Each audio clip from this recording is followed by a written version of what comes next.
Bangaphezulu kwezigidi ezimbili abantu ababhalisele ukuvota kulempela sonto edlule.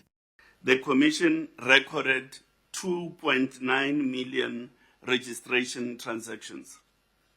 This is an improvement from the 1.7 million transactions recorded during the voter registration weekend for the comparable election in 2021.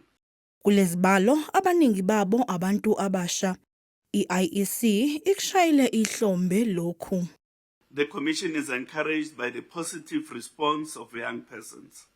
Young people in the age cohort 16 to 29 account for 785,000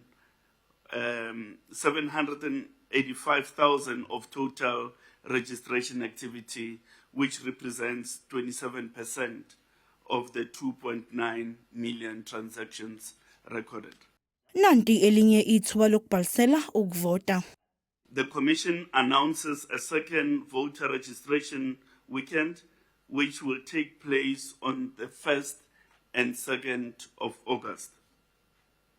This additional weekend will provide additional opportunities for citizens to register and to update their details.